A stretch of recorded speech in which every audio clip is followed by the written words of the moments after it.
Former Pakistani Prime Minister Imran Khan has criticised the police for allegedly not investigating the gun attack against him on Thursday. It comes as Pakistan's Supreme Court has ordered the provincial police chief of Punjab to launch an immediate investigation into the gun attack where Mr Khan was shot in the leg. He's also accused the country's Prime Minister, the Interior Minister and a top general of the Pakistani Army for attempting to assassinate him. The officials deny the claims. With me here is Anbarasan Etharajan, the BBC South Asia regional editor. Anbarasan, lots of moving parts there. So first of all, let's talk about the Supreme Court ordering this investigation. The incident happened on Thursday when Imran Khan was leading a procession towards the capital Islamabad with thousands of his supporters demanding an early election. He was ousted from power in April. Now, since then, according to his party and Mr. Khan, that they have been trying to register a complaint with the police so that the process can start. And soon after this attack, a day after, he was blaming the country's Prime Minister, Shehbaz Sharif, the Interior Minister, and a senior army officer who works with the ISI, the country's spy agency. Now, these are very serious allegations. You are talking about the country's Prime Minister as well as a senior general.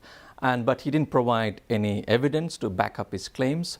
So what he was saying again on Sunday was that the police were insisting he drops the name of the army officer because, you know, as the Pakistani military is very powerful, it was ruling the country for several years. So Mr. Khan said, no, we have to include all the three names, and that is why the delay in registering the case. But the police have been saying that they didn't get a proper complaint, and now the case has gone to the Supreme Court. The court says that an investigation should be launched immediately because based on the first information report, the police will launch the investigation.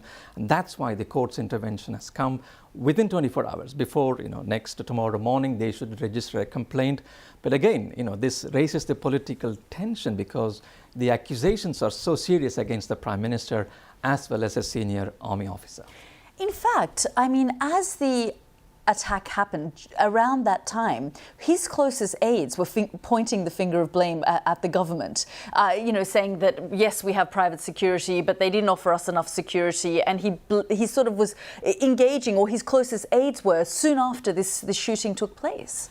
Now, this political rivalry or bitterness has increased in Pakistan in the past few months after Mr. Khan was ousted from power. He has been holding mass rallies across Pakistan and accusing the government of toppling with the foreign assistance, and he was asking them to step down immediately. And soon after this attack, this tension further escalated, and it is going a point where he might find it difficult to come back because these are very serious allegations and increasing the acrimony between the political parties. Now you see three big players here. One, the government led by Prime Minister Shehbaz Sharif, Mr. Khan and his supporters, and we also have the powerful Pakistani military.